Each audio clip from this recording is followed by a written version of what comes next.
Pro boxing fans, we are here in London. It is fight week, weigh-in day for your charge, Adam Azim against Ohara Davies. A great fight. First of all, Shane, how are you? How's things? Yeah, good, thank you, mate. Yeah, looking forward to Saturday night. So it's one of the last little hurdles we've got to get over before Saturday night, and it's the weigh-in. So he's on weight and he's in a good place. I do want to talk about this fight and talk about. A lot was made about the Harlem Eubank fights and that fight not going through. Do you feel like Ohara is potentially a more dangerous opponent than Harlem Eubank? Definitely a much more dangerous opponent. I think he's a more seasoned opponent as well. But he doesn't have that unbeaten record, which obviously gets put on his. So there's this mantra around, this unbeaten record. So people just might write that off. But if you look at the guys that he's been beaten by, it's Josh Taylor, Barroso, and also Jack Catterall on points. So it's been in with guys that are all at top level of the game, and he also got beaten by them. Maybe not Catterall. I mean, Catterall's probably progressed, but Josh Taylor was really on form. So yeah, it's just one of them things. But Harlem Eubank's not fought anywhere near that level of opposition. Whether he will ever get there, I'm not sure. So it's definitely a harder fight for sure. In regards to Adam, he's obviously coming off an injury. Is everything okay? Is everything back to normal? And do you feel like this camp's been, the one that's progressed him to fight somebody like Ohara, who has just fought on world level? Of course, yeah. Look, we wouldn't be putting a kid who's 22 years of age into a ring if he's not physically fit. Do you know what I mean? So he's in a great place. Annoyingly, the injury happened, and he had a little minor surgery on it. It shouldn't even be classified surgery because he didn't get put to sleep or anything. It was just basically a surgeon just sorted the ligament out. So it's annoying. It was just annoying because he was scheduled to box Harlem on the undercard of Billam-Smith versus Richard Rapor in Selhurst Park. So we're quite a long way off.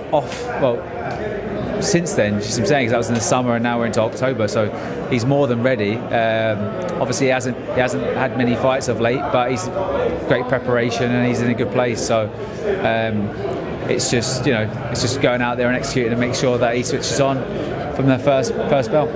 In regards to Adam's progression in the pro ranks, you said he's 22 years old. Has it gone to plan out how you planned it, or do you feel like you could have got there quicker? You got quicker than what you planned? No, I think he's been in a great place. I mean, he's boxed for a European title. He's won a European title at 21 years of age, just turned 22. So, could we have done it quicker? Yes, if he was boxing 8 or 9 times a year. Do you know what I mean? Like back in the 80s, my dad boxed 8 or 9 times, I think, in the first year. So he could progress a little bit quicker because of the activity. But really, it takes time to sort of learn your lessons in the gym. And I think he's learned a lot of lessons since he's been in my gym. Do you know what I mean? Over the years, and I think he's really figuring out what he has to do. And that's the thing. He had the hand speed, he had all the athleticism, his punching powers there. Obviously, we've worked on those to sort of increase all those attributes. But it's more of the mindset and the understanding of when to punch, and just that confidence that you get from the experience. And we're ticking the boxes, and this is going to be another box ticked on Saturday.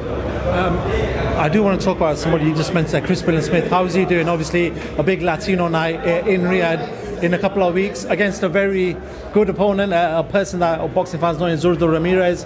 How's things going with Chris? He's in a great place. Yeah, he's sparring well. So yeah, looking forward to it.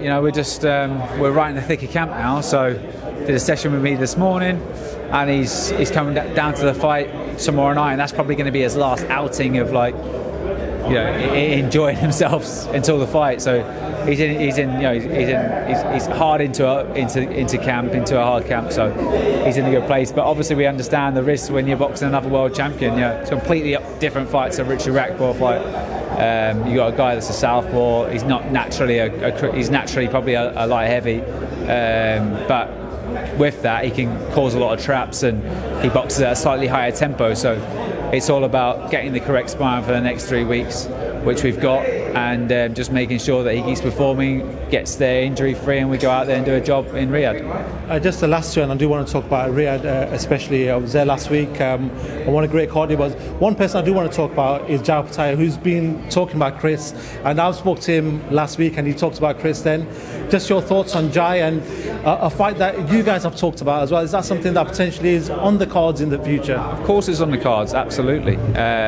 So yeah, we're all keen for that fight. The most important thing is we've got to get past Zurdo Ramirez. Do you know what I mean? And then that'll be the fight afterwards. Massey boxed the wrong fight. Gave him a lot of respect, and and let him back him up. So it was a one-way traffic, but he looked good.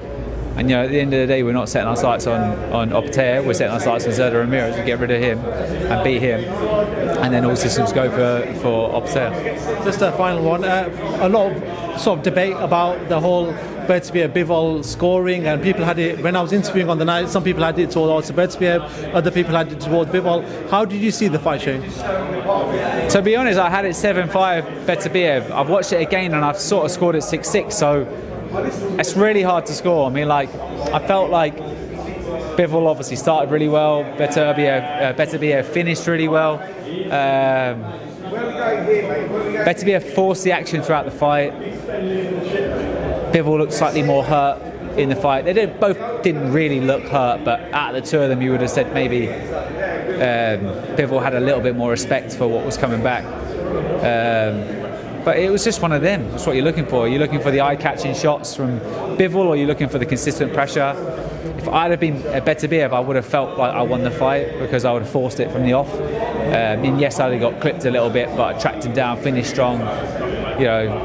Especially in the championship rounds and the close fight, Bivol gave him away, and that's normally the deciding factor. 116, 112. Yeah, it was a bit wide, but 115, 113 is how I had it initially, and since I've gone back and looked at it, I think I scored in the first 6. I had it I think I had it 4-2 to Bivol. You know what I mean? So probably could have evened it out as a draw once since I've looked back at it, but you can't really call a robbery. You can't. It's just one of them. Do you know what I mean? It's just like the judges are all seasoned judges, and they're all up close, and like if you went to America, most of the American judges would have scored that towards Beterbiev. If you'd have gone to the UK, most of them probably would have scored it to Bivol because they favour the boxer a little bit more. So in America, it's like when we go out there, we know that you got to press the action. You've always got to press the action, and it's about who's conducting the centre and who's conducting the pace of the contest. Because when they're in the balance like that, Bivol's having 5 seconds of good work, Beterbiev's having 25, 30 seconds of consistent work, where Bivol's not coming back, and he's hitting him and he's cuffing him around the ring. He looks like the bigger puncher in there, and he's also conducting the pace. It's like, okay, well, what are you going to look for? What are you going to lean towards? And for me, I will most of the time lean towards the guys who's in control of the pace and the ring generalship.